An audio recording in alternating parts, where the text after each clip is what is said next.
Hello po, Sir Johnny. New follower niyo po ako. May katanungan lang po ako sa isang hula. Umutang po si husband sa kanila noong July 28, 2024. Ang na-receive po niya ay 2,765. So, after 3 days, nag-due agad. Ang kailangan namin bayaran ay 5,600 sa loob ng 3 days. Nakikiusap po ako sa kanila na kung pwede, bigyan pa kami ng another day para mabayaran. Lumipas ang 7 days, naging 7,650 na ang utang. Nagtaka na po ako at umabot sa ganun. Tapos po, panay sila pang haharas, ipapabarangay nila kami at ipahuli sa NBI at kung ano-ano pang pananakot nila sa amin. Pati ako nadamay at pinupus po nilang asawa ko, pati pick ko na di naman ako umutang, ang husband ko lang naman.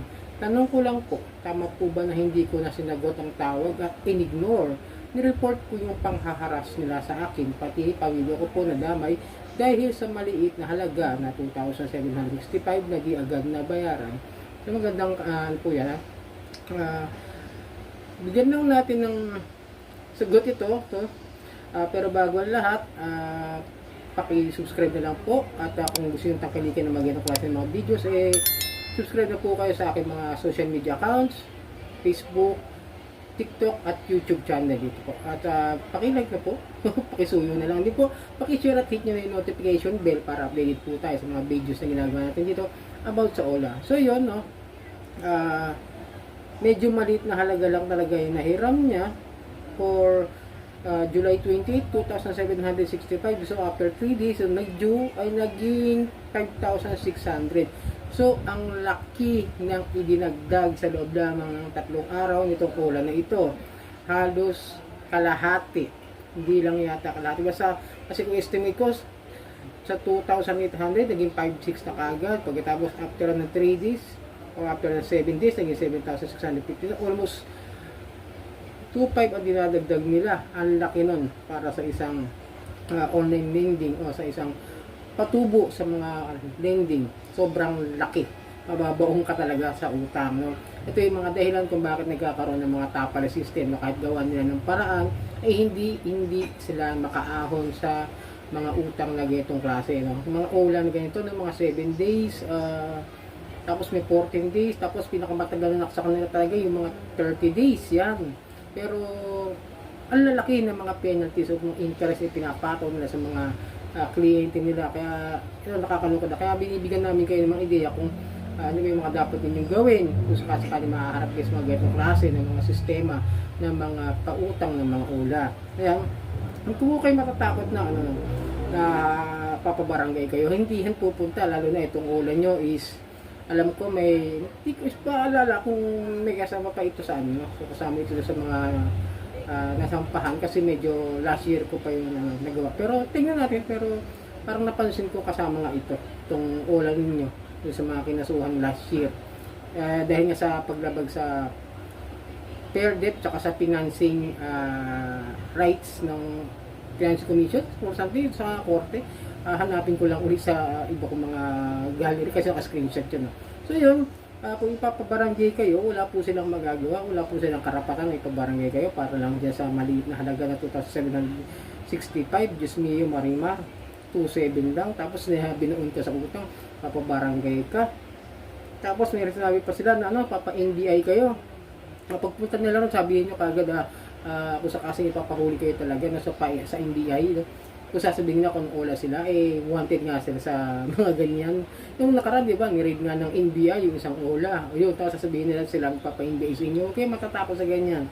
Yung mga harassment na ginagawa nila sa inyo, talagang modus na talaga nila. Kagaya sinasabi ko sa inyo lagi, huwag nyo masyadong iintindi. Kasi ngayon, kung pinopost kayo sa social media, like yan nga, kung pag-aaral talaga natin is talagang labag po talaga sa batas yung ginagawa nila because cyber libel na ginagawa nila na kahit sabihin nyo may utang kayo o kaya meron kayong hindi nagawang obligasyon sa kanila at kayo pinopost na may halong pamabalasubas at paninirang puri na sasabi kayo ay scammer or something like that, tandaan ninyo na kahit meron silang tinatawag madalas kasi sinasabi ng mga ulam may karapatan daw sila mag-post which is hindi totoo.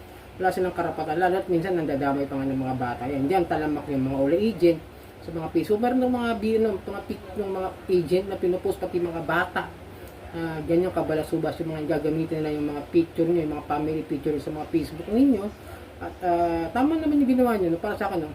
Kung hindi nyo kaya yung mga harassment nila, tawag nila na kung ano sasabihin sa inyo na hindi nyo kayang i-accept sa sarili nyo, hindi nyo kayang pakinggan, hindi nyo kayang tanggapin sa sarili nyo, at ay yung harass, mga ganyan pagbabanta, tandaan nyo, pwede nyo hindi sagutin kasi lumalabag nga sila sa mga unfair debt collection practices na ginagawa ng mga ulang.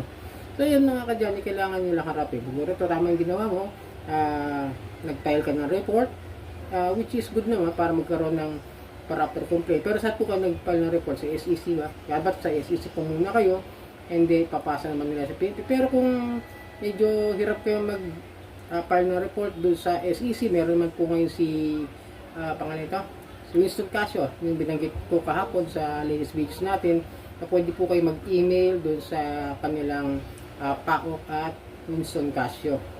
Ano mga kadyani, pwede kayo mag-file ng proper complaint sa kanya. Tapos, isa-isahin nila yun kung ano yung mga harassment na ginawa sa inyo, and then, forward nyo lang may screenshot, yung mga text nila sa inyo, mga email, na kung ganito yung ulang nyo, may binabanggit naman sa pangalan, pwedeng i-forward yung mga complaint niyo dito sa PAOK. And then, siguro gagawin na lang na paraan na talagang magkaroon ng panibagong mga raid, kasi ayun nga, medyo may hinahabol lang sila ng mga kaso ngayon about do sa mga pogo, pero ngayon baka sundan na naman nila ng mga raid dyan, yung mga wala na mapang-abuso, at magkaroon tayo ng kahit paano yung konting kaliwanagan sa mga ginagawa ng ating gobyerno dito sa kanila. At wag po kayo matakot sa mga ganyan harassment. Basta tandaan ninyo, always save the harassment sila. Tandaan ninyo.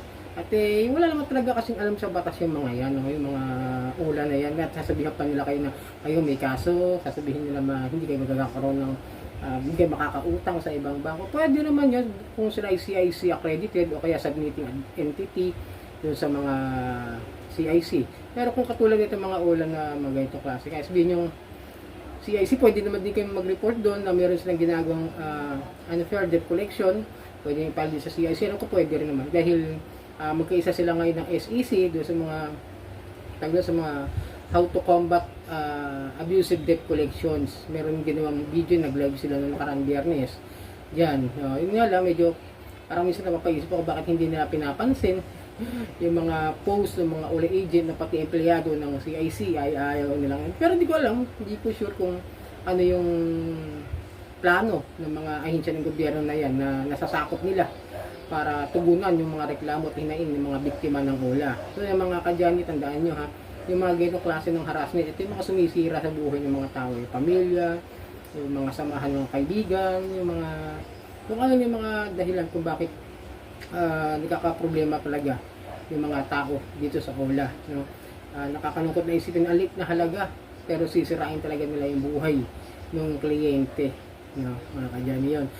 Sana magkaroon kayo ng peace of mind. Kahit pa paano hindi naman nila magagawang manakit. Hanggang verbal lang sila, hanggang harassment lang sila sa mga tawag sa mga text, sa email, sa mga messages. Hanggang diyan lang po ang kakayahan ng mga yan. At yun po, sana po nakatulong po yung aking kasagutan doon sa tanong ninyo. At sana po isportahan niyo po, tangkiligan yung aking channel. Maraming po salamat. Ito po ang inyong lingkod, Kadyani TV. At ito ang Johnny Depp, usapang utang, usapang ola. Yun lang.